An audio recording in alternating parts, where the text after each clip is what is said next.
le, ça c'est Matthieu 5, et à partir du verset 17 jusqu'au verset 20. Matthieu 5, versets 17 à 20.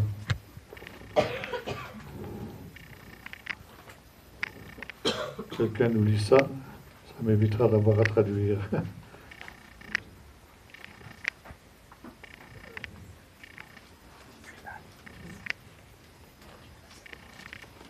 C'est bon. Ça, verset 17 à 20. Oui, vas-y. Ne pensez pas que je sois venu abolir la loi ou les prophètes. Je suis venu non pour abolir, mais pour accomplir. Je continue. Oui, oui, bien sûr, jusqu'au verset 20. En vérité, je vous le dis, jusqu'à ce que le ciel et la terre passent, pas un seul iota, pas un seul trait de lettre de la loi ne passera, jusqu'à ce que tout soit arrivé. Celui donc qui violera l'un de ces plus petits commandements et qui enseignera aux hommes à faire de même sera appelé le plus petit dans le royaume des cieux. Mais celui qui les mettra en pratique et les enseignera, celui-là sera appelé grand dans le royaume des cieux. Oui, encore, un verset. Car je vous le dis, si votre justice n'est pas supérieure à celle des scribes et des pharisiens, vous n'entrerez point dans le royaume des cieux. Voilà, merci. Et maintenant un deuxième texte dans l'Épître aux Romains, au chapitre, voyons, c'est le chapitre 3, oui, chapitre 3, du verset 27 jusqu'à la fin.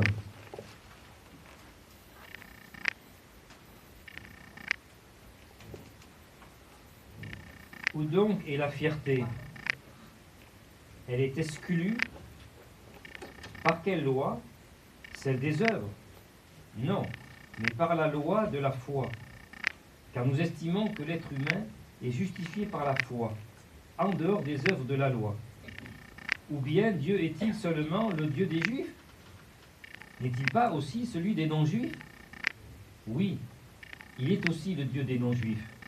S'il est vrai qu'il y a un seul Dieu, c'est lui qui justifiera les circoncis en vertu de la foi et les incirconcis au moyen de la foi. Alors, au moyen de la foi, réduisons-nous à rien la loi? Jamais de la vie. Au contraire, nous confirmons la loi. Voilà, jusque-là, merci. Jésus a-t-il aboli la Torah? C'est, pour un certain christianisme, une évidence. Oui, Jésus a bien aboli la Torah. Et cette idée, comme l'avons vu dans notre étude précédente, nous la devons à Marcion, puisque donc la Torah appartient à l'Ancien Testament, eh bien Jésus l'a abolie. Et cette idée, bien que Marcion ait été condamné, comme on l'a vu tout à l'heure, continue à être une des bases de nos églises, notamment justement des églises issues de la Réforme, qui insistent sur la justification par la foi. Et on a donc cette idée que la loi est dépassée, caduque, et que nous ne sommes plus sous la loi, mais sous la grâce. Et c'est une doctrine qui est extrêmement répandue, et à partir de là, nous pouvons faire à peu près tout ce que nous voulons. Et l'on se réfère souvent à cette parole de saint Augustin, sur laquelle nous reviendrons tout à l'heure, selon laquelle il n'y a plus un seul commandement pour le chrétien. Aime et fais ce que tu voudras. Alors, cet adage est très rassurant pour beaucoup de chrétiens qui, effectivement, en prennent à leur aise et font ce qu'ils veulent. Alors, il nous faut examiner avec précision ce que la Bible nous dit au sujet de cette soi-disant doctrine de l'abolition de la loi par Jésus. La première remarque que je voudrais faire, c'est qu'il y a un texte très intéressant et très important dans le livre du Deutéronome, au chapitre 18. où Moïse dit ceci: s'il surgit au milieu de toi un songeur ou un prophète qui vous entraîne vers d'autres lois, d'autres doctrines, d'autres dieux que ceux qui vous a été annoncés, alors ne le croyez pas, cet homme est un faux prophète. Et à partir de ce texte, le peuple juif considère que, puisque Jésus a aboli la Torah, et le peuple juif le croit, pourquoi le croit-il? Parce que les chrétiens n'ont cessé de le proclamer depuis 2000 ans. On ne peut quand même pas demander aux juifs d'être plus chrétiens que les chrétiens. Et puisque les chrétiens ont dit que Jésus a aboli la Torah, alors les juifs le croient. Beaucoup n'ont jamais lu le Nouveau Testament, ne l'ont jamais ouvert. Par conséquent, l'idée que Jésus a aboli la Torah, c'est quelque chose qui est répandu au sein du peuple d'Israël. Or, celui qui annule la Torah, selon le texte de Deutéronome 18 que nous avons évoqué tout à l'heure, et nous l'avons vu, un faux prophète et sa doctrine, une fausse prophétie. Jésus ayant aboli la Torah est donc un faux prophète pour les Juifs, et le christianisme qui a aboli la Torah est une fausse prophétie, une fausse religion.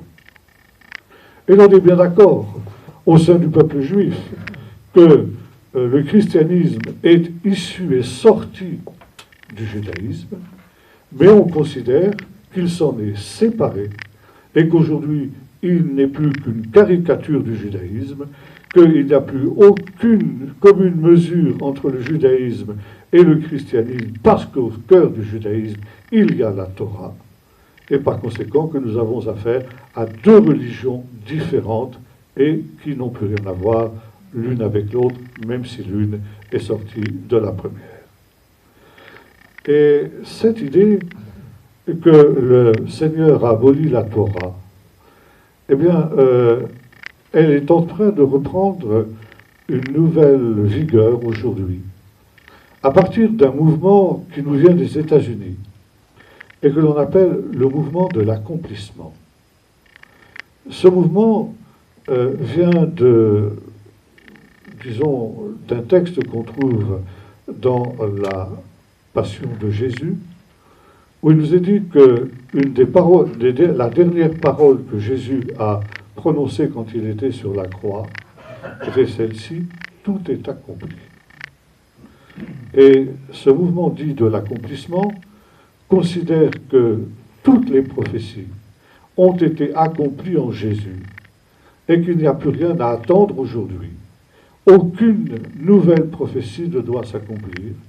Et on en conclut aussi que, ce faisant, l'État d'Israël n'est pas l'accomplissement des prophéties, puisque tout a été réalisé et accompli par Jésus.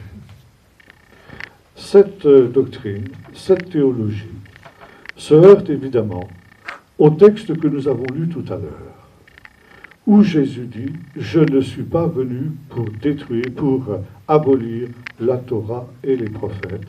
Je suis venu non pas pour abolir, mais pour accomplir. » Et bien entendu, ce texte gêne énormément les partisans de cette théologie de l'accomplissement. Et pour essayer justement de s'en dépêtrer, si j'ose dire, alors on fait des acrobaties intellectuelles de haut vol. La première, c'est de dire ceci: oui, c'est vrai. Jésus, pendant son ministère terrestre, a bel et bien réalisé toute la Torah. Et Jésus a accompli tout ce que la Torah exigeait. Ça, on en est bien d'accord. Mais il l'a fait pour que nous soyons dispensés de pratiquer la Torah. C'est pas beau, ça, comme argument? On voit bien que c'est stupide, c'est incohérent, une doctrine de ce type-là. Jésus a accompli la Torah pour que nous soyons dispensés de l'accomplir. Où, d'ailleurs, trouverions-nous ça dans l'Écriture elle-même? Le deuxième argument, c'est celui que j'évoquais tout à l'heure. Puisque tout a été accompli par Jésus, eh bien, nous non plus, nous n'avons plus rien à accomplir. Il y a néanmoins un gros obstacle à cette doctrine. C'est d'abord la traduction de ce mot « tout est accompli ». Le mot grec est le suivant, telestétai, ce qui veut dire littéralement « le but a été atteint ». Jésus ne signifie nullement qu'il y a une allusion ici qui est faite au commandement de la Torah, mais il s'agit du but pour lequel il est venu sur la terre. Le but de sa venue, c'était justement qu'il meure sur la croix. Et maintenant, il a atteint le but de son ministère, et il peut remettre son esprit entre les mains du Père. Et nous est dit, ayant dit ces paroles, il rendit l'esprit. En plus de cela, cette parole telestétai est tirée, la traduction grecque, d'un mot qui se trouve à la fin du psaume 22. Psaume que Jésus a prononcé quand il était sur la croix. Et qui commence par cette parole bien connue, « Mon Dieu, pourquoi m'as-tu abandonné ?» Parole qui souvent choque plus d'un chrétien. Comment Jésus a-t-il pu se sentir abandonné par son Père? Seulement, il faut savoir que dans la tradition juive, pour économiser du matériel d'écriture, c'est-à-dire du papyrus ou du parchemin, coûtait une fortune. On n'écrivait que ce qui était strictement nécessaire pour gagner de la place, justement, sur les parchemins ou sur les papyrus. Et ça veut dire que quand on citait un psaume, par exemple, on se contentait de citer le premier et le dernier verset. Étant entendu que le lecteur était censé connaître par cœur le psaume, et par conséquent pouvait compléter ce qu'il y avait entre le début et la fin du psaume. Or, ce qui se passe sur la croix, c'est exactement cela. Jésus commence par citer le premier verset du psaume 22, « Mon Dieu, pourquoi m'as-tu abandonné ?» Et il cite aussi le dernier verset du psaume 22, qui se dit en hébreu, « Qui a ça ?» C'est intéressant, je me suis demandé parfois, certaines versions, certaines traductions modernes de la Bible ne mentionnent même pas cette dernière parole du psaume 22. Littéralement, ça signifie « car il a fait », « car il a réalisé », « car il a accompli ». Donc, on bénit Dieu de ce qu'il a finalement accompli. Et si le psaume commence par, disons, une parole assez sombre, assez négative, « Mon Dieu, pourquoi m'as-tu abandonné ?» il se termine au contraire par une parole positive. Il a réalisé, il a accompli tout ce qu'étaient ses promesses. Et ça se termine au contraire par une note d'optimisme. Alors, ça n'a rien à voir avec l'abolition de la Torah. Maintenant, si nous en doutions, il y a un autre élément du texte que nous avons lu dans Matthieu qui s'inscrit totalement en faux contre cette affirmation que Jésus, depuis la mort de Jésus, la Torah est rendue caduque, est rendue obsolète et donc ineffective. C'est que Jésus nous dit ceci. Aussi longtemps que le ciel et la terre subsisteront, il ne disparaîtra pas un seul iota et un seul trait de lettre. Question à 1000 €. Le ciel et la terre existent-ils encore aujourd'hui? La réponse est évidente. Si le ciel et la terre existent encore, Jésus nous dit, pas un iota et pas un seul trait de lettre n'est aboli dans la Torah. Et le professeur Flusser, mon professeur du Nouveau Testament à Jérusalem, disait ceci, dans toute la littérature rabbinique, aucun sage d'Israël n'a fait en faveur de la Torah une affirmation aussi positive que celle que nous trouvons dans ce passage de Matthieu. Et ce faisant donc, il est impossible de dire que Jésus a aboli la Torah. Il est intéressant de noter qu'un peu après cette période, il y avait un autre sage d'Israël qui a repris un peu cette même idée. C'était un scribe du nom de Rabbi Ishmael. Les scribes étaient des gens qui, encore aujourd'hui, ont pour charge de copier la Torah à la main. Encore aujourd'hui, la Torah qui est lue dans les synagogues n'est jamais lue à partir d'un texte imprimé, mais à partir d'un texte écrit à la main sur des rouleaux par des scribes professionnels. Il faut, disons, 2 à 2 ans et demi à 3 ans pour un scribe, disons, d'écrire l'ensemble de la Torah. Et en général, jusqu'à aujourd'hui d'ailleurs, cette charge se transmet de père en fils. Rabbi Ishmael était donc scribe, et sentant sa mort venir, il a fait venir son fils qui devait lui succéder et lui a donné ses dernières recommandations. Il lui a dit ceci: mon fils, sois très soigneux et très attentif dans le travail que tu vas effectuer. C'est un travail extrêmement important aux yeux de Dieu. N'ajoute aucune lettre et n'en oublie aucune, car ces lettres contiennent le ciel et la terre. Donc ici, on retrouve presque un écho des paroles de Jésus. Aussi longtemps que le ciel et la terre subsisteront, il ne disparaîtra pas un seul iota et pas un seul trait de lettre. Et l'explication aussi nous est donnée dans un autre texte qui nous dit ceci. C'est que le Seigneur a au commencement créé la terre à partir de la Torah. La Torah était en quelque sorte le plan divin pour créer le ciel et la terre. Et le ciel et la terre reposent non seulement sur des lois physiques, la loi de la gravitation, la loi de la force électromagnétique, la loi de la force nucléaire, etc. Mais le ciel et la terre reposent aussi sur des lois morales et spirituelles qui sont contenues dans la Torah et qui sont notamment les 10 paroles. Ce qui veut dire que si l'on touche à ces lois, le ciel et la terre ne peuvent pas subsister. Imaginez par exemple que la force de la gravitation disparaisse. Cette force qui fait que la bouteille, elle est là, elle ne va pas s'envoler comme ça. Si la force de la gravitation disparaît, nous tous, nous allons partir n'importe où. Et le ciel et la terre vont se dissoudre, vont se désintégrer. Il y a des lois physiques qui sont immuables et qui permettent la permanence, justement, de l'existence du ciel et de la terre.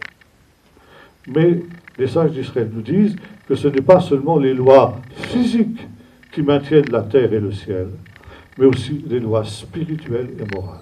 Si l'on touche à ces lois, alors le ciel et la terre ne peuvent pas subsister.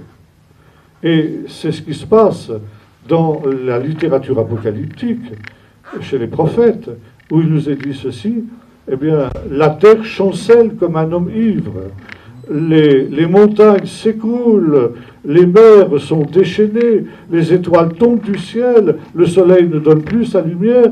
Pourquoi? Parce que l'on a touché aux lois spirituelles qui sous-tendent le ciel et la terre.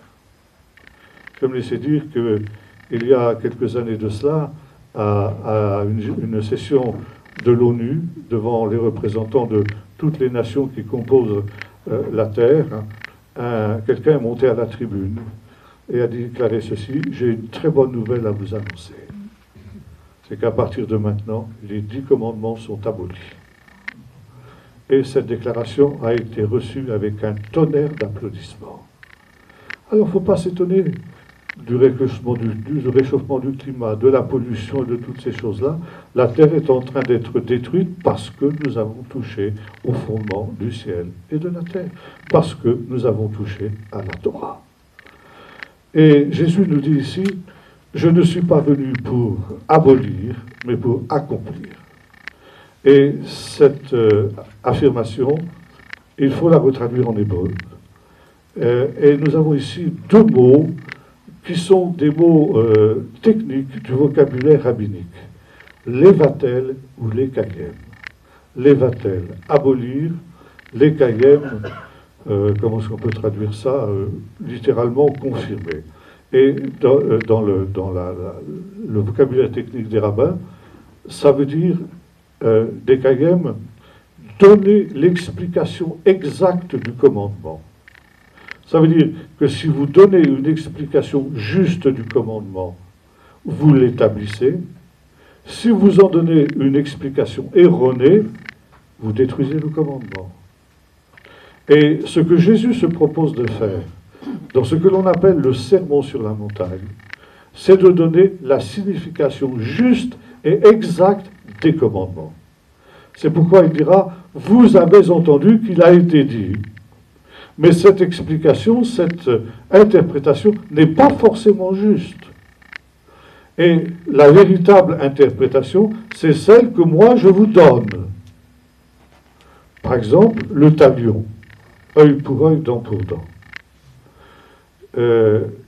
On en a conclu que si on te crève ton œil, tu dois crever l'œil de celui qui t'a crevé le tien. Si on t'a enlevé une dent, si on t'a fait tomber une dent, tu dois en faire autant celui qui l'a fait. Or, Jésus dit ça, c'est une fausse interprétation du commandement. Le talion, c'est au contraire, si on t'a frappé sur la joue droite, tu ne vas pas balancer une claque à celui qui l'a donné, tu vas tendre la joue gauche. Ça, c'est le véritable talion. Si on t'a pris ton manteau, tu vas aussi donner ta tunique. Ça, c'est le véritable sens du talion. Si on te contraint de faire un travail, une corvée quelconque, tu en feras deux. Ça, c'est le véritable sens du talion. Voyez-vous, Jésus ici donne un enseignement qui est quelque peu révolutionnaire pour les gens de son temps, mais qui finalement n'est pas étranger à la pensée juive et à la pensée d'Israël de son temps, même si, comme nous allons voir, elle va beaucoup plus loin. Et donc, c'est ça, je ne suis pas venu pour abolir, mais pour accomplir. Et Jésus dit, je viens pour cela. Alors on traduit, je suis venu, non pas pour abolir, mais pour accomplir. La véritable traduction, c'est je viens, non pas pour abolir, mais pour accomplir, non pas dans le sens de ce que donne aujourd'hui cette théorie de l'accomplissement dont j'ai parlé tout à l'heure, mais je viens pour donner le sens véritable du commandement. Et c'est ce que Jésus va faire. Et Jésus, donc, ici, va prendre plusieurs exemples. Bon, le talion, j'en ai parlé il y a un instant, mais Jésus va prendre deux autres cas, tirés de la deuxième table, et dira, vous avez entendu qu'il a été dit, tu ne commettras pas de meurtre. Mais moi, je vous dis que celui qui se met en colère contre son frère a déjà commis un meurtre. Et Jésus ici emploie une expression, fait allusion à une expression qu'il a employée un peu plus tôt dans le texte que nous avons lu. Il parle, celui qui abolira un de ses plus petits commandements sera appelé le plus petit dans le royaume des cieux, mais celui qui les accomplira et qui enseignera de les accomplir, cela sera appelé grand dans le royaume des cieux. Grand commandement et petit commandement, ça aussi, ce sont deux expressions du vocabulaire technique des rabbins. En hébreu, ça se dit mitzvah chamura ou mitzvah kala. Et ça veut dire que, comme nous l'avons vu tout à l'heure, que là, il y a une halacha, c'est-à-dire on essaie de comprendre pratiquement ce que cela signifie. Ne pas commettre de meurtre, bon, c'est facilement compréhensible. Ça, c'est ce qu'on appelle le commandement lourd, et ça veut dire vraiment quelque chose de très grave. Et c'est certain que commettre un meurtre, c'est pas insignifiant, c'est pas rien. Mais justement, on se pose la question, qu'est-ce qui peut amener un être humain à tuer son prochain? La réponse, la haine, la colère, la jalousie, les mauvais sentiments. Et Jésus dit ceci, si tu permets à ces sentiments mauvais de rentrer dans ton cœur, si tu permets à la rancune, à la jalousie, au non-pardon et toutes ces choses de rentrer dans ton cœur, et que tu vas commencer à nourrir des mauvais sentiments contre ton prochain, qui te dit qu'un jour, tu ne seras pas tellement possédé par cet esprit de haine que tu feras ce que tu n'avais jamais pensé faire et que tu ne voulais pas faire, tu vas passer à l'acte. Et tu vas tuer ton frère. Et c'est pourquoi Jésus parle ici d'un grand commandement, ou du commandement lourd, tu ne commettras pas de meurtre. Mais pour éviter de violer le commandement lourd, ne viole pas les commandements légers. Ça veut dire les commandements qui sont moins graves. Jésus n'a jamais voulu dire que avoir de la colère contre son frère, c'était aussi grave que de le tuer. Mais il a voulu dire que si tu laisses ce sentiment rentrer dans ton cœur, un jour, tu iras peut-être jusqu'au bout de la démarche et tu passeras à l'acte. Alors, pour ce faire, ne permets pas à ces sentiments mauvais d'habiter dans ton cœur. Vous retrouvez quelque chose aussi dans le même sens chez Paul qui dit « Si vous vous mettez en colère, que le soleil ne se couche pas sur votre colère. Ne restez pas sur cette situation. » Jésus va employer une autre image aussi pour montrer cette différence entre le commandement lourd et le commandement léger. C'est l'adultère. Il dit, vous avez entendu qu'il a été écrit, tu ne commettras pas d'adultère. Bon, même question. Qu'est-ce qui peut amener un homme à commettre l'adultère? S'il convoite une femme, s'il regarde de la pornographie, etc. Et si tu te permets un certain nombre de libertés dans ce domaine-là, qui te dit qu'il ne va pas y avoir un esprit de convoitise qui va s'allumer dans ton cœur et qui te possédera à un tel point qu'un jour tu passeras à l'acte. Tu le regretteras peut-être après, mais ce sera fait. Alors, pour éviter justement d'être entraîné dans le viol de ce commandement lourd, eh bien, commence par respecter les commandements légers, commence par ne pas regarder une femme que tu pourrais être amené à convoiter. Vous voyez cette différence entre commandement lourd et commandement léger. Ensuite, Jésus va parler de l'amour du prochain. Vous avez entendu qu'il a été dit, tu aimeras Re'echa, on dit en hébreu, et tu haïras ton ennemi. Bon. C'est pas quelque chose que vous trouvez dans la version massorétique de la Bible. Mais on trouve simplement tu aimeras ton prochain. Tu aimeras ton prochain comme toi-même. Par contre, c'est quelque chose qu'on trouve dans le Targum araméen, certaines versions du Targum araméen, tu aimeras ton prochain et tu haïras ton ennemi. C'est évidemment la manière grossière d'agir et de voir. Et cette manière grossière, on la trouve notamment chez les Sadducéens et chez les Esséniens.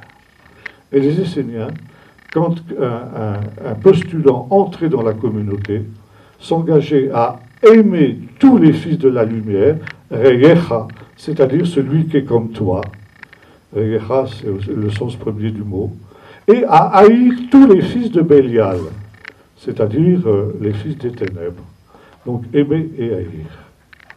Et c'est justement ça qui est le caractère révolutionnaire de la prédication de Jésus.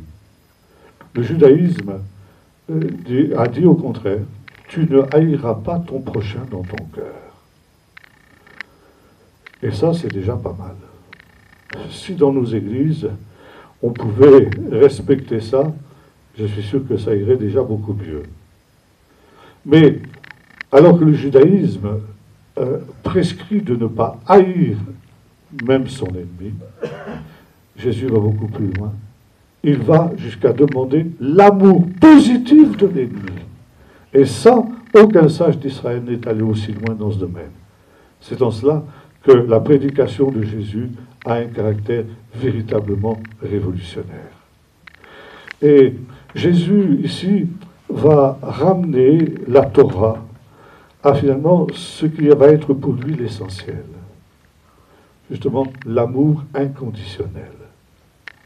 L'amour inconditionnel d'abord de Dieu.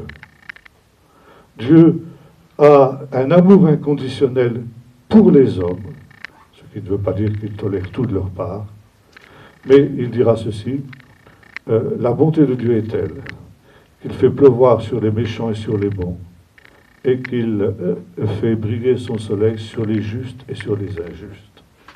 On a une parole comme ça aussi chez les sages d'Israël, qui nous dit ceci, le jour de la pluie, le jour des premières pluies, les pluies d'automne, qui tombent, disons, fin octobre en général, le jour de la pluie est plus important que le jour de la résurrection des morts. Car le jour de la résurrection des morts, seuls les justes auront part à cette grâce. Mais quand vient le jour de la pluie, Dieu fait pleuvoir sur les bons et sur les méchants. Et ça veut dire que dans ce temps précis que Jésus inaugure avec son ministère, eh bien, Dieu, en quelque sorte, manifeste son amour et sa grâce pour tous les hommes. Il rend digne, il rend vaine toute dignité humaine. Il abolit, en quelque sorte, la différence entre juste et méchant, parce que justement son amour est total et va essentiellement chez les pécheurs. Mais évidemment, Jésus annonce que ce temps ne sera pas illimité.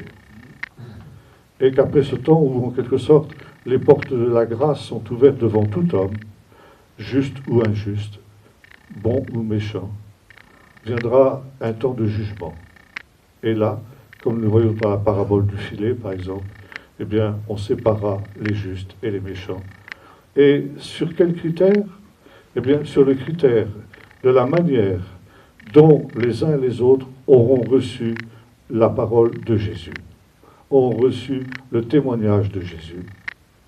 Malheur à toi, Chorazim, malheur à toi, Bethsaïda, car si les miracles qui avaient été faits au milieu de toi avaient été faits à Tyr et à Sidon, elle se serait repentie en prenant le sac et la cendre. C'est pourquoi au jour du jugement, Tyr et Sidon seront traités moins rigoureusement que toi. Malheur à toi, à vous, parce que justement, les hommes de Ninive se lèveront avec les gens de cette génération, parce qu'ils se sont repentis à la prédication de Jonas. Il est ici plus que Jonas. Et voyez-vous, ce temps de grâce de Dieu n'est pas un chèque en blanc, justement pour faire tout ce que l'on veut. Et Jésus ici va ramener la Torah à ce qui est pour lui l'essentiel. Dieu aime inconditionnellement tous les hommes. Tu es aimé de Dieu, donc tu dois aussi aimer inconditionnellement tous les hommes, toi-même. Tu dois être parfait comme ton Père Céleste est parfait. Et tu dois t'efforcer justement de faire en sorte que même ces méchants puissent découvrir au travers de ton attitude à leur égard ce qu'est l'amour de Dieu pour eux, de telle sorte que cette manifestation de cet amour puisse les amener à la repentance. Et donc ici, Jésus va ramener à l'essentiel. Et Jésus va avoir cette parole qu'on trouve dans le chapitre 7, toujours dans le Sermon sur la montagne. Il dit, tout ce que vous voulez que les hommes fassent pour vous, faites-le de même pour eux, car c'est la Torah et les prophètes. Ça, c'est une parole que les Juifs connaissent bien. En fait, c'est une parole qui a été déjà prononcée par un rabbin qui vivait un petit siècle avant Jésus. À cette époque, c'était le début de ce qu'on appelle les pères de rabbins, c'est-à-dire des rabbins qui allaient par deux, et qui étaient en quelque sorte les principaux rabbins en Israël, qui étaient les références. Quand on avait un problème qu'on ne pouvait pas résoudre, on allait vers ces gens-là. Et cette première paire, on appelle ça en hébreu des Zugot, était composée de deux rabbins. L'un se nommait Shammai et l'autre se nommait Hillel. C'étaient deux hommes foncièrement différents. Shammai était un homme dur, étroit d'esprit, borné, d'un commerce difficile, colérique et tout ce qu'on voudra. Tandis qu'Hillel était exactement l'inverse. C'était un homme doux, rempli d'amour, de compassion, qui essayait toujours de rendre service, etc. Et un jour, donc c'était l'époque où le judaïsme avait un grand impact dans la société ambiante. Et notamment, beaucoup de non-juifs cherchaient à se rapprocher du judaïsme. Et la Mishnah, première partie du Talmud, dans ce qu'on appelle les Pirkei Avot, les sentences des pères, raconte qu'un jour, un païen, un homme d'affaires païen, vient vers Shammai et lui dit ceci: je souhaiterais me convertir au judaïsme, je suis homme d'affaires. Je sais que pour se convertir au judaïsme, il faut étudier la Torah. Moi, je n'ai pas le temps. Alors, je me convertis à une seule condition, c'est que tu m'enseignes toute la Torah pendant que je suis debout sur un pied. Alors Shammai lui dit: mais ça ne va pas, tu te moques de moi. L'étude de la Torah, c'est toute une vie. Tu vois la porte là-bas, tu la prends. Bon, notre homme s'en va. Et s'en va chez Hillel. Et il lui fait la même demande. Il dit: est-ce que tu peux m'enseigner toute la Torah pendant que je suis debout sur un pied? Hillel lui dit: rien de plus facile. Mets-toi sur un pied. Notre homme se met sur un pied. Et Hillel lui dit ceci: ne fais pas aux autres que tu ne voudrais pas qu'ils te fassent. C'est toute la Torah. Le reste, ce ne sont que des commentaires. Et depuis ce temps-là, cet adage est devenu ce qu'on appelle dans le judaïsme la règle d'or. C'est-à-dire, c'est le résumé de toute la Torah. La Torah, vous vous en souvenez, elle est composée de deux tables. Deux tables, disons les 10 paroles, le décalogue, et sur la première table sont écrites les 5 premières paroles. Sur la deuxième table, les 5 dernières paroles. Les 5 premières paroles concernent les obligations de l'homme vis-à-vis de Dieu.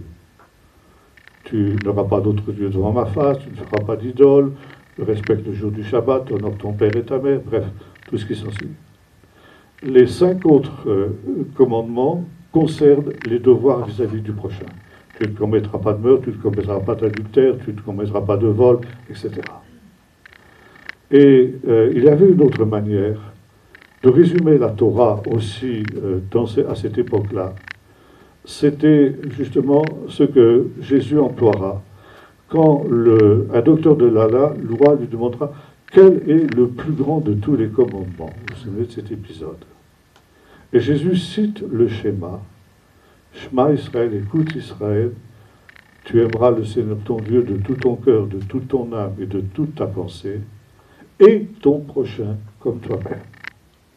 Et Jésus conclut: de ces 2 commandements découle toute la Torah et les prophètes. Ça veut dire que ici Jésus résume les 2 tables, c'est-à-dire tu aimeras le Seigneur ton Dieu, première table, les commandements envers Dieu, et tu aimeras ton prochain comme toi-même, c'est-à-dire la deuxième table, les commandements, les devoirs envers l'être humain.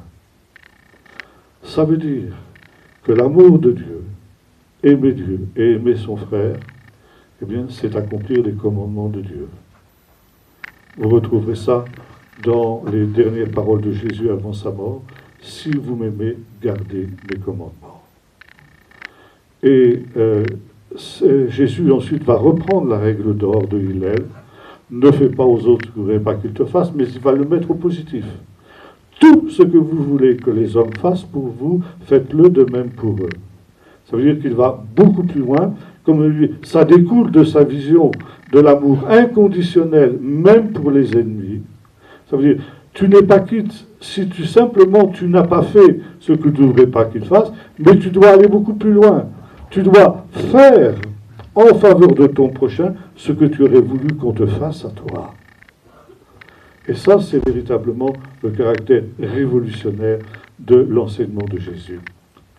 Maintenant, Jésus aussi, à partir de cette image, cette idée de l'amour de Dieu et de l'amour du prochain, qui consiste à garder ses commandements, nous amène ici à une autre vision des choses. C'est-à-dire, quel est finalement le sens du commandement? Et Jésus nous dit ceci, l'interprétation juste. Nous avons vu Jésus dit, je ne suis pas venu pour abolir mais pour accomplir, c'est-à-dire pour donner l'interprétation juste du commandement. Comment pouvons-nous savoir que l'interprétation d'un commandement est juste? Eh bien, si elle a pour but l'amour du prochain, l'édification du prochain, si elle va dans le sens d'apporter quelque chose au prochain. L'interprétation d'un commandement qui a au contraire un caractère négatif vis-à-vis du prochain ne peut pas être bonne. Et vous retrouvez ça, par exemple, dans l'Épître aux Galates, dans ce qu'on appelle l'incident d'Antioche. Quand vous vous souvenez, Paul va reprendre Pierre. Pierre qui était en train de manger avec des païens, selon ce que le Seigneur lui avait montré, notamment dans la fameuse vision des animaux de la nappe de Jaffa, etc.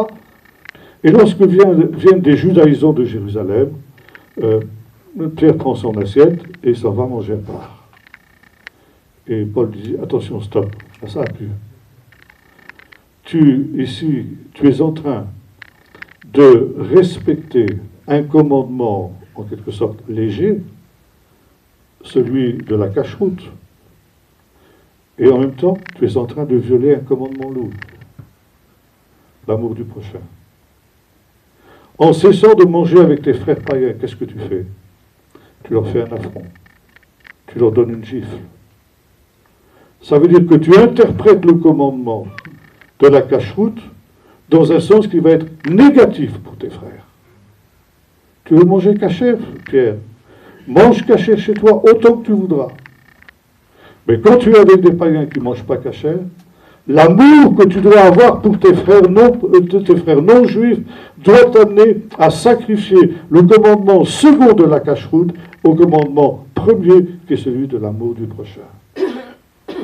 Et par conséquent, et c'est la règle que Paul donnera aussi ensuite, il dira, ben, quand on vous invite, mangez de tout ce qu'on vous invite sans vous occuper de savoir si c'est caché ou non.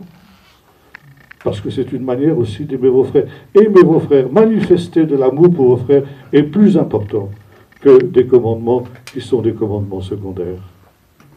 Maintenant, ça ne veut pas dire que ces commandements, il ne faut pas les respecter. Paul le faisait quand il était tout seul. Mais finalement, il y a une hiérarchie des commandements. Et finalement, la véritable interprétation du commandement, c'est celui qui va dans le sens de l'amour et de l'édification du prochain. Et cela nous amène justement ici à voir que, revenir justement sur cette question que j'évoquais tout à l'heure en commençant, cette parole de saint Augustin, aime et fais ce que tu voudras, sur laquelle on s'appuie justement pour dire bien finalement que du moment qu'on aime le Seigneur, on peut faire n'importe quoi. Même finalement des choses qui sont contraires à la loi de Dieu, puisque de toute manière nous aimons. J'aime Dieu. Alors évidemment, je vis en concubinage, mais j'aime Dieu, vous comprenez. Je suis malhonnête dans mes affaires, mais j'aime Dieu. Alors ça fait rien, puisque aime Dieu et fais ce que tu voudras. Et c'est le grand théologien du siècle dernier, théologien suisse, Karl Barth, qui a donné l'explication exacte de cet aphorisme de saint Augustin. Il a dit ceci, quand tu es rempli de l'amour de Dieu par le Saint-Esprit, tu vas faire spontanément ce que la loi de Dieu exige. Si ton cœur est rempli d'amour, tu ne vas pas chercher à tuer ton prochain. Tu ne vas pas chercher à lui prendre sa femme. Tu ne vas pas chercher à lui prendre ses biens. Tu ne vas pas chercher à lui mentir, et ainsi de suite. Donc tu vas faire spontanément tout ce que la Torah du Seigneur te demande. Mais, disait Karl Barth, qui d'entre nous peut prétendre qu'il est toujours rempli du Saint-Esprit, qu'il est toujours rempli de l'amour de Dieu? Nous avons tous des moments de baisse spirituelle, des moments où nous avons à lutter avec notre vieille nature charnelle qui cherche à reprendre le dessus. Et Karl Barth dit, dans ces moments-là, bénis Dieu pour le commandement. Parce que le commandement va devenir une frontière entre la vie et la mort. Ça veut dire, si tu franchis la frontière, tu entres dans le domaine de la mort. Et là, tu ne peux pas savoir comment ça va se terminer. Si tu restes au-delà de la frontière, tu restes dans le domaine de la vie et tu restes dans le domaine de la liberté. Parce que tout ce que la Torah n'interdit pas est permis. Et je me souviens quand, dans les premières années en Israël, la ville de Jérusalem était coupée en deux. La partie ouest était juive et la partie est était jordanienne. Il n'y avait pas de frontières marquées, il n'y avait pas de frontières délimitées. Et on arrivait au bout d'une rue et soudain il y avait simplement un panneau qui disait « Attention, territoire ennemi, mine ». Rien n'empêchait de passer. Rien n'empêchait de franchir cette frontière-là. Et parfois, certains le faisaient, à leurs risques et périls. Quelquefois, il ne se passait rien. Et quelquefois, ils sautaient sur une mine. C'est ça, violer un commandement de Dieu. Peut-être il ne se passera rien, mais peut-être, eh bien, il va y avoir aussi une mine qui va éclater sous tes pas, et puis ça peut se terminer en catastrophe. Et c'est pourquoi, justement, le commandement est quelque chose d'important. C'est quelque chose qui touche à, finalement, la volonté de Dieu d'amour pour l'être humain. Le commandement est un don de l'amour et de la grâce de Dieu qui montre le chemin. Et il y a un thème qui revient constamment dans la Bible, c'est le thème des deux voies, des deux chemins. Ce thème, vous le retrouvez, par exemple, à la fin du livre de Deutéronome, c'est-à-dire à la fin de la Torah, où le Seigneur dit ceci à Israël, « Voici, j'ai mis devant toi deux voies, deux chemins, le chemin de la vie, le chemin de la mort. » Le chemin de la vie, si tu mets en pratique toutes les paroles de cette Torah que je t'ai prescrit, le chemin de la mort, si tu t'en détournes. Ils sont là, ces deux chemins devant toi. Choisis. Mais j'aimerais tellement, je te souhaite, je t'exhorte, je te pousse à choisir la vie afin que tu vives. Et c'est exactement ce que nous retrouvons ici dans ce sermon sur la montagne.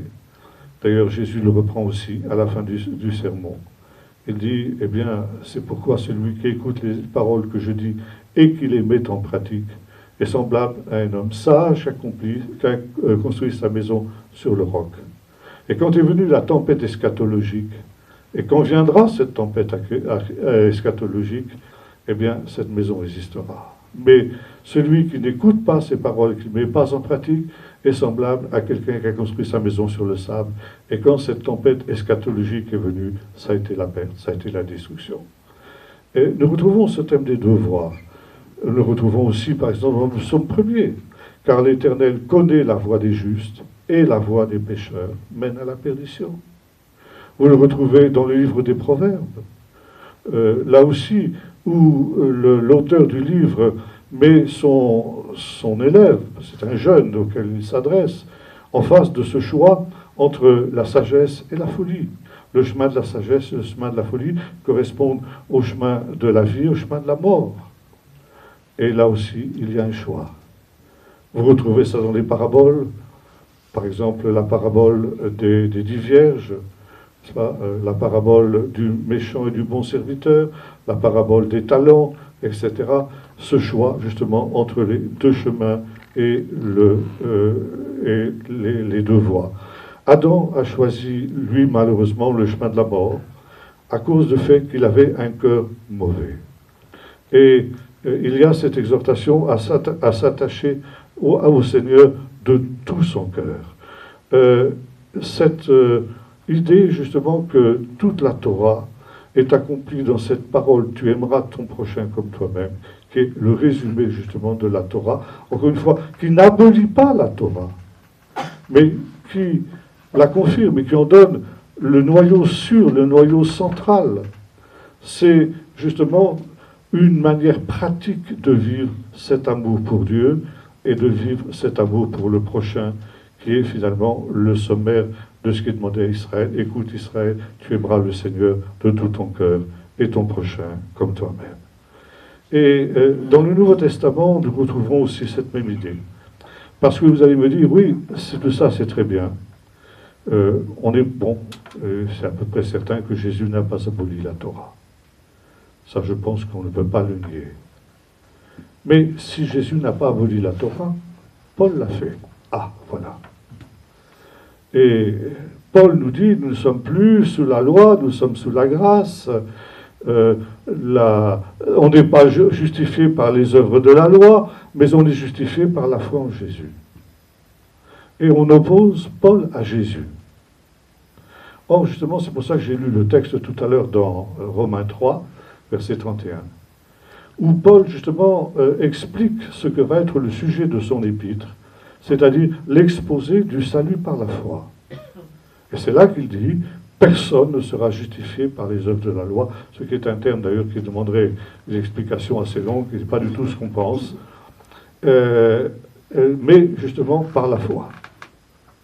Et Paul voit immédiatement le contresens, le quiproquo que l'on pourrait faire justement sur ce qu'il vient de dire, à savoir que la loi est caduque, que la loi n'a plus de valeur aujourd'hui. Elle a été remplacée par la foi, ce qui finalement a été en gros la doctrine des réformateurs. Il a fallu attendre Wesley pour que l'on rééquilibre justement cette affirmation. Et Luther avait cette parole tout à fait étrange, pêche courageusement, mais croit encore plus courageusement. C'est impensable, c'est contraire à ce que la Bible enseigne. Mais justement parce que, eh bien, on considérait la grâce comme un blanc-seing pour pécher tranquillement à son aise. Alors justement, Paul voit le contresens que l'on pourrait faire sur son affirmation. Et il pose la question, est-ce que, ce faisant, ayant dit cela, nous abolissons la Torah par la foi?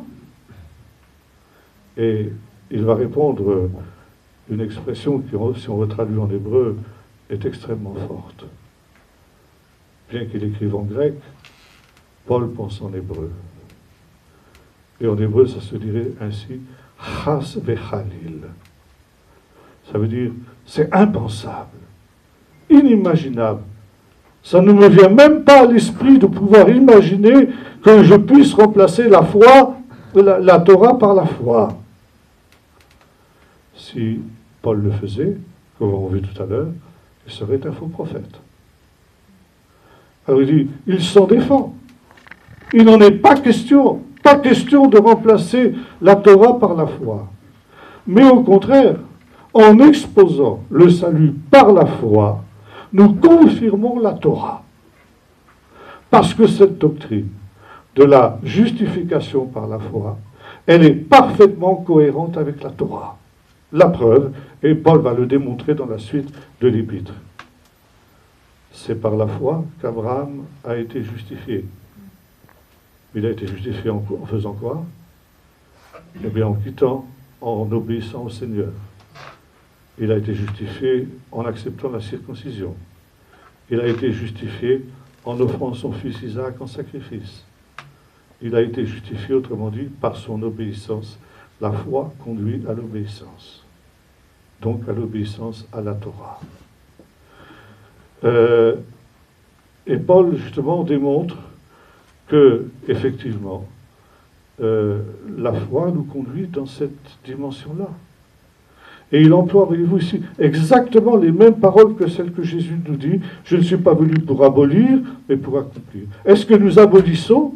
Ça veut dire, est-ce que notre doctrine de la justification par la foi est une interprétation erronée du commandement, ou bien, au contraire, nous l'établissons, alors nous, mitkayimim et Torah, ça veut dire que l'exposé du salut par la foi est le véritable sens de la Torah.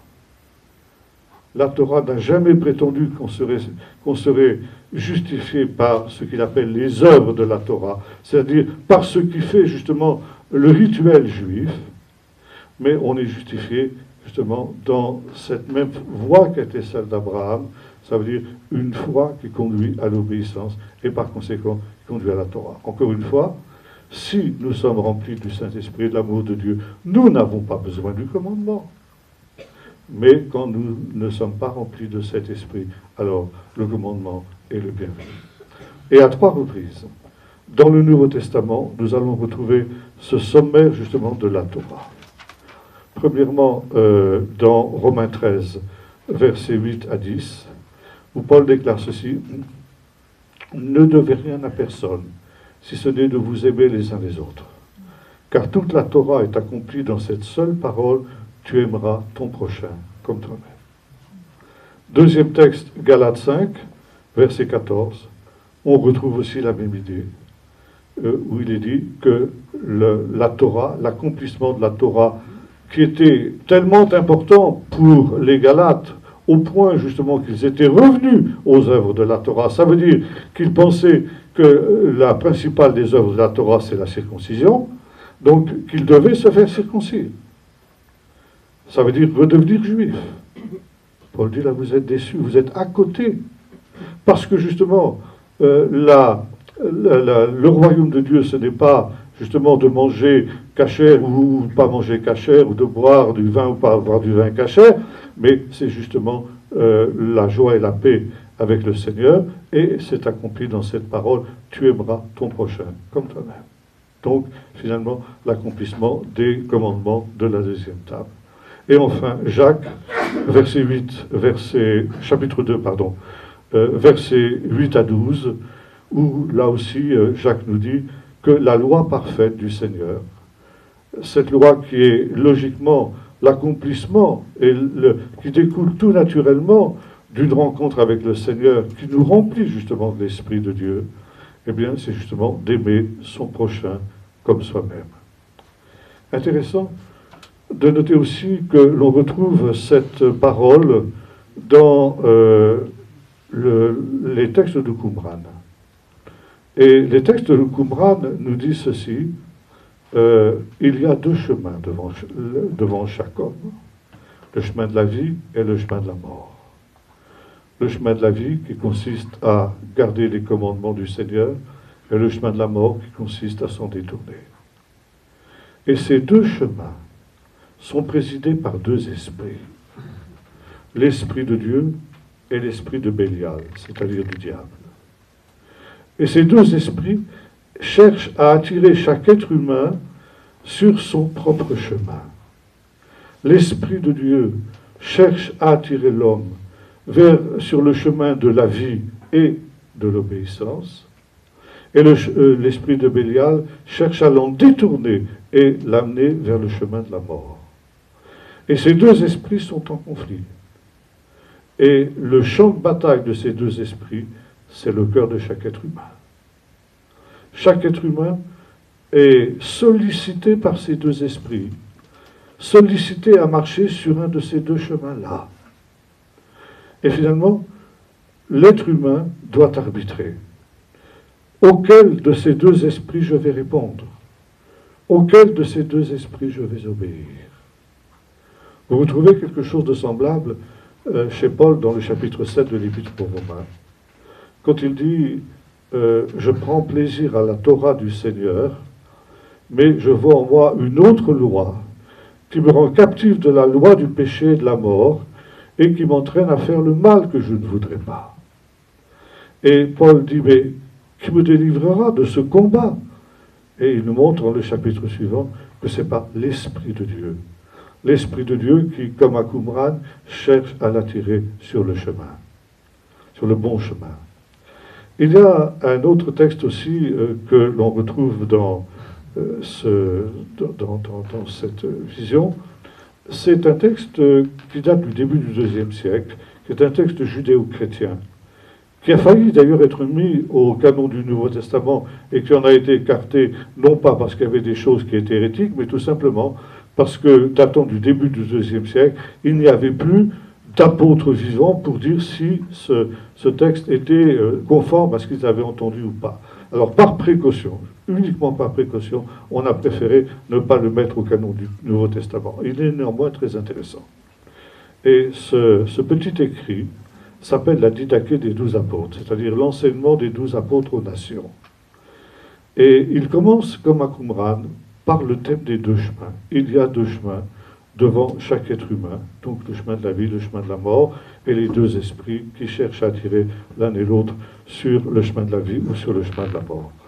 Et ce qui est tout à fait intéressant, c'est de noter que cet écrit va dans le sens aussi de ce qui était, on retrouvait aussi dans le judaïsme plus classique, où on était amené à servir Dieu uniquement par amour. Et le texte de la Didaché, ensuite, après avoir posé ces deux chemins, avec donc l'amour du prochain et la haine du monde, eh bien, reprend en gros ce que nous trouvons dans le Sermon sur la montagne. Et voici ce que nous lisons sur ce thème des deux chemins. Mon fils, éloigne-toi du mal et de tout ce qui lui ressemble. Ne te mets pas en colère, car la colère conduit au meurtre. Ne sois pas concupiscent, car la concupiscence conduit à l'adultère. Ne regarde pas les présages, car ils conduisent à l'idolâtrie. Ne sois pas envieux, car l'envie conduit au vol. Ne jure pas, car cela conduit au blasphème. Et cela se termine une deuxième fois par « Éloigne-toi du mal et tout ce qui lui ressemble ». Et nous voyons ici justement cette différence entre les commandements lourds et les commandements légers. Ne te mets pas en colère, commandement léger, car la colère conduit au meurtre. Ne sois pas concupiscent, commandement léger, car la concupiscence conduit à l'adultère, commandement lourd, et ainsi de suite. Et ça se termine en disant éloigne-toi du mal et tout ce qui lui ressemble, parole que vous retrouvez chez Paul, presque mot à mot dans l'Épître aux Galates. Et la Didaché nous dit ceci éloigne-toi du mal, ça veut dire le commandement lourd, et tout ce qui lui ressemble, commandement léger. Et ça veut dire que si tu n'es pas sûr de quelque chose, si tu n'es pas sûr que quelque chose est bien, il vaut mieux que tu ne l'accomplisses pas. Tu ne peux pas savoir. Tu ne peux pas savoir jusqu'où ça va t'entraîner. Paul dirait une chose semblable. Il dit, tout ce qui n'est pas le fruit d'une conviction est péché. Si, n'étant pas sûr d'une chose, tu le fais quand même, tu es peut-être en train de tenter Dieu. Et ça peut te coûter cher. Alors, il faut justement avoir cette vision-là. Alors, je termine en disant, voyez-vous,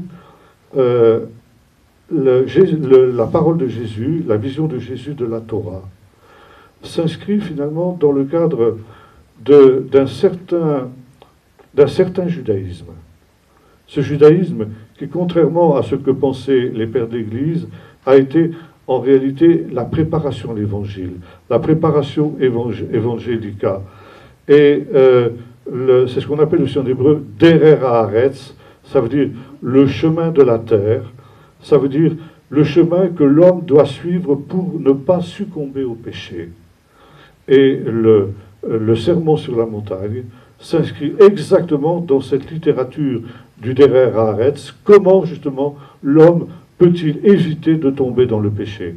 Comment la justice que le Seigneur réclame est la justice plus grande que celle des scribes et des pharisiens, parce que justement elle ne consiste pas seulement à fuir le mal, mais tout ce qui peut avoir l'apparence du mal. Non seulement le commandement lourd, mais également le commandement léger. Et Jésus agit aussi au travers du système spirituel juif. Son enseignement est non conventionnel, mais même s'il paraît révolutionnaire à ses contemporains, il n'est pas étranger au judaïsme.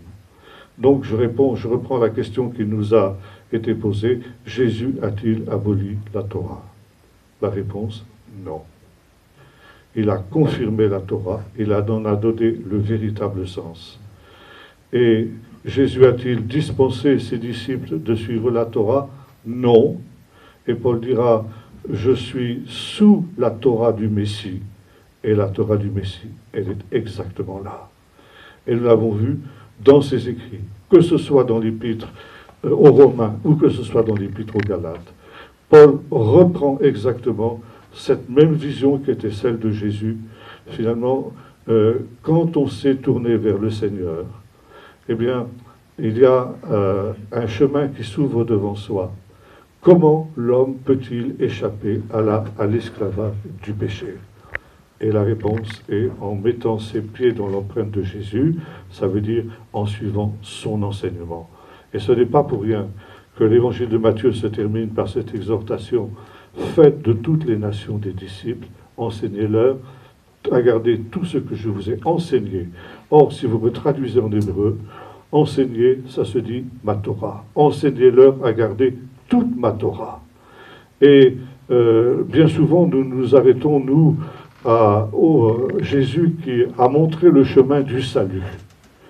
Et dans nos églises, on expose le chemin du salut, l'homme est pécheur, il a besoin, il ne peut pas se sauver lui-même, Jésus est mort pour nos péchés, crois au Seigneur Jésus, tu seras sauvé. Vous connaissez ça. C'est bien, c'est sûr, c'est l'essentiel. Mais on n'est pas quitte quand on est arrivé là. Après ça, il faut être des disciples. On n'est pas simplement des adhérents, et dans nos églises, bien souvent, on se contente d'avoir affaire à des adhérents, à des consommateurs, qui donc reçoivent le salut, et qui ensuite, eh bien, se détournent de l'enseignement de Jésus. Je dis des disciples. Un disciple, c'est quelqu'un qui suit l'enseignement de son maître, qui met en pratique l'enseignement de son maître. D'où justement la conclusion de Jésus sur les 2 maisons dont nous parlions tout à l'heure. Celui qui écoute les paroles et qui les met en pratique. Voyez-vous, dans nos églises, aujourd'hui, il y a beaucoup de travail à faire pour revenir dans ce chemin. Et pourtant, dans les temps dans lesquels nous vivons, il est essentiel, parce que la tempête eschatologique dont Jésus avait parlé dans la parabole des 2 maisons, elle vient. Et pour beaucoup, eh bien, cette tempête sera, comme le dit Jésus, la ruine de la maison, et cette ruine sera grande. Voilà ce que je veux dire ce soir. Une question. Puis on entend souvent, enfin moi j'entends, la Torah de Moïse, la loi de Moïse, était plus lourde que celle de Jésus. Jésus est venu simplifier les choses, que Jésus est venu. Mais finalement, quand Jésus dit celui qui regarde simplement, il est en train de commettre par rapport au commandement de Jésus. Donc finalement, Jésus place la barre plus haut, entre parenthèses, que ce que Moïse avait prescrit. Il le fait de toute manière, même par rapport à la loi de son temps, dans la mesure où, comme je disais tout à l'heure, la loi juive se contente de demander de ne pas haïr son frère. C'est déjà pas mal. Encore une fois, si tous les chrétiens mettaient déjà ça en pratique, ça irait certainement beaucoup mieux dans les églises. Mais Jésus va encore plus loin, et de fait, il va là. C'est en cela que son enseignement est un peu déroutant pour ses contemporains, parce que Jésus non seulement demande de ne pas haïr l'ennemi, mais demande l'amour positif, même pour l'ennemi. Ça, aucun sage d'Israël n'est allé aussi loin dans ce domaine. Donc c'est plus que Moïse. Pardon? C'est plus que Moïse. C'est plus que Moïse, oui. C'est plus que Moïse. Oui. Est-ce que c'est vraiment en ça, donc, de ce que vous venez de dire, que Jésus dit que si notre justice ne dépasse pas celle des pharisiens et des scribes, on ne rentrera pas dans le royaume des cieux? Oui, c'est dans ça, oui, bien sûr, parce que les pharisiens se contentent de dire, et bon, chez certains, nous l'avons vu tout à l'heure, notamment chez les Esséniens, qui sont une dissidence des pharisiens en fin de compte, tu aimeras ton prochain, mais tu aimeras ton ennemi. C'est-à-dire, on interprète le mot réar en hébreu comme au sens premier du terme, c'est-à-dire celui qui est comme toi-même. Ça veut dire ton ami. Donc, tu aimeras ton ami, et par conséquent, si il te suffit d'aimer ton ami, tu peux haïr ton ennemi. Et les Esséniens nous disaient, comme je disais tout à l'heure, qu'on devait aimer tous les fils de la lumière, c'est-à-dire ceux qui sont comme toi, et haïr tous les fils des ténèbres, les fils de Béliar. C'est-à-dire tous les autres, quoi. C'est-à-dire qu'il avait beaucoup à haïr. Je voudrais une question, s'il vous plaît.